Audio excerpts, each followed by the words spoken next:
손흥민의 영혼의 파트너인 해리 케인이 다른 빅클럽으로 이적할 가능성이 높아진 상황에서 손흥민은 흔히 오일머니라 불리는 사우디아라비아 구단들의 타깃이 됐습니다. 영국 스카이 스포츠는 한국 시간으로 6일 토트넘 공격수 손흥민은 2024년 사우디아라비아 구단의 타깃이며 이미 작업이 진행 중인 것으로 알려졌다. 사우디는 손흥민이 내년에 자국 클럽에 합류하도록 설득하기 위한 토대를 마련하고 있다고 보도했습니다. 최근 사우디아라비아는 전 세계 축구판의 흐름을 바꿔놓고 있는데요. 막대한 자본을 기반으로 슈퍼스타들을 돈으로 유혹하고 있는 중입니다. 시작은 맨체스터 유나이티드와 결별했던 크리스티아노 호날두였죠. 리오넬 메시와 경쟁하던 선수가 사우디로 이적할 것이라고는 상상하기 힘들었지만 호날두는 사우디의 유혹에 넘어가고 말았습니다. 하지만 호날두의 이적은 시작에 불과했는데요. 한때 호날두와 레알 마드리드에서 함께 뛰었고 이제는 발롱도르 수상자인 카림 벤제마도 사우디행을 결정했습니다. 벤제마는 알 이티하드 유니폼을 입게 됐고 알 이티하드는 첼시와의 재계약 협상이 지지부진한 은골로 캉테도 영입하기 직전에 있습니다. 사우디가 시도하는 돈의 유혹은 기존 축구판과는 차원이 다른 수준입니다. 호날두와 벤제마의 연봉은 2억 유로, 하나로 약 2,778억 원 수준으로 알려졌고 캉테는 1억 유로, 하나로 약 1,389억 원의 제안을 받은 것으로 알려졌습니다. 맨체스터 시티, 파리 생제르맹 같은 오일머니 구단들도 절대로 제한할 수 없는 액수이죠. 사우디는 축구 역사상 말도 안 되는 수준의 제안으로 메시 역시 유혹을 했고 수많은 축구 팬들이 호날두와 메시의 라이벌 대전을 다시 기대하였지만 아쉽게도 메시는 사우디가 아닌 미국을 선택하였습니다. 이렇게 사우디가 갑작스럽게 슈퍼스타급 선수들을 자국 리그에 수집하는 이유는 월드컵 개최에 대한 욕심 때문이라고 합니다. 사우디는 2027년 아시아 축구연맹 아시안컵 개최를 이미 성공했기에 더 나아가 2030년 국제축구연맹 월드컵 개최에 도전할 야망을 가지고 있습니다. 월드컵 개최를 위해서 사우디 리그를 전 세계적으로 알리기 위해서 월드클래스급 선수들을 데려오는 중인 것이죠. 그리고 이 과정에서 사우디 자본의 목표 중 하나로 손흥민이 뽑힌 것입니다. 미국 CBS 스포츠의 벤 제이콥스 또한 6일 개인 SNS를 통해 손흥민은 사우디의 2024년 목표다. 이미 물밑 작업이 진행 중이다. 계속 지켜봐야 한다라며 손흥민의 사우디인 가능성을 보도했습니다. 손흥민을 이번 여름 이적 시장이 아닌 2024년에 노리는 건 남은 계약 기간 때문인데요.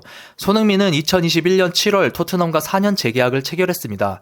그렇기에 손흥민은 2024-25 시즌까지 토트넘 소속이고 다가오는 2023-24 시즌이 끝나면 계약이 1년 정도 남게 됩니다. 계약이 1년 정도 남게 된다면 토트넘과의 재계약 시즌이 다가오게 되는 거죠. 만약에라도 토트넘이 손흥민을 매각하고 싶어 한다면 내년 여름이 마지막 기회인 셈인 것입니다. 2024-25 시즌이 끝난 뒤에는 손흥민은 자유계약 대상자로 풀리기 때문이죠. 사우디는 적당한 이적료와 막대한 연봉을 통해서 손흥민을 유혹해보겠다는 계획을 세운 것입니다. 사우디가 유혹한다고 해도 이적은 선수의 의지가 굉장히 중요합니다. 1992년생인 손흥민은 2024-25 시즌에 접어든다면 지금과 같은 퍼포먼스를 보여주지 못할 수도 있습니다. 아무리 뛰어난 선수라고 해도 나이가 들어가는 건 막아낼 수 없기 때문이죠. 선수 생활의 막바지를 향해 나가는 시점에서 상상조차 할 수 없는 수준의 제안을 받는다면 사우디행을 고민할 수도 있을 것 같습니다. 하지만 손흥민은 토트넘에 대한 애정이 매우 큰 것으로 알고 있습니다. 그렇기에 토트넘도 손흥민에 대한 애정이 강한데요. 결정적으로 손흥민은 토트넘에서 메이저 트로피를 들어올리겠다는 욕심이 있습니다. 이 목표를 이룰 때까지 사우디행을 고려조차 안 할 수도 있지만 이번 시즌 토트넘은 비참한 성적으로 메이저 유럽 대항전 티켓을 모두 놓쳐버린 상황이기 때문에 내년에 이 딜이 성립될 가능성은 매우 큰 상황으로 보여집니다. 한편 토트넘은 팀의 에이스 공격수인 해리 케인과 손흥민 두 선수가 모두 팀을 떠날 경우를 대비해야만 하는데요. 토트넘은 4년 계약으로 포스테코글루를 새로운 감독으로 부임한 가운데 이런 상황을 고려하여 올여름 이적 시장에서 바쁘게 움직일 필요가 있습니다. 포스테코글루 감독의 첫 번째 영입 후보는 이미 공개가 됐습니다. 토트넘 전에 지휘봉을 잡은 셀틱에서 함께한 일본 출신 스트라이커 후루하시 쿄고인데요. 후루하시는 포스테코글루 감독이 셀틱의 지휘봉을 잡은 후 곧바로 영입된 공격수로 J리그 요코하마 마리노스 사령탑 시절 눈여겨본 자원입니다. 후루하시는 포스테코글루 감독의 믿음에 화답을 했는데요. 첫 시즌 33경기에 출전해 20골을 터뜨리며 정규리그와 리그컵 더블 우승에 기여를 했습니다. 그리고 최근 막을 내린 2022-23 시즌에는 한층 더 업그레이드가 됐는데요. 스코틀랜드 리그 27골을 포함해 50경기에 출전해 34골을 기록했습니다. 셀틱은 이번 시즌 정규리그와 리그컵은 물론 FA컵에서도 정상에 올라 스코티시 트래블을 완성했는데요. 후루아시는 선수들이 뽑은 올해의 선수상을 거머쥘 정도로 최고의 시즌을 보냈습니다.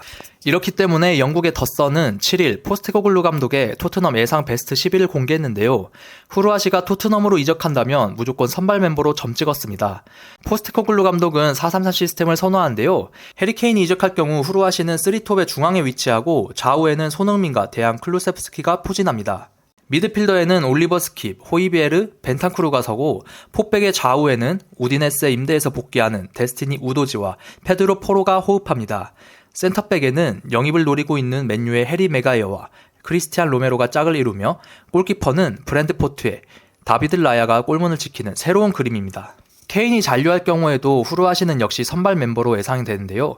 케인이 중앙, 왼쪽에는 손흥민, 오른쪽에는 후루아시가 설 것으로 전망합니다.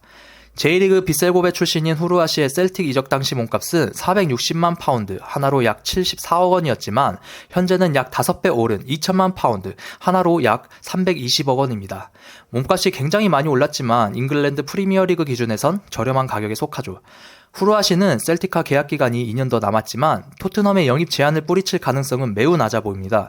스코틀랜드와 잉글랜드 프리미어리그의 리그 수준과 경기력 차이가 분명히 존재하기에 후루아시가 토트넘에서도 셀틱에서 보여준 활약을 할 수 있을지 모르겠지만 포스테코글루의 애제자나 마찬가지인 선수이기에 이 선수의 이적이 성사될 가능성은 매우 높은 상황입니다.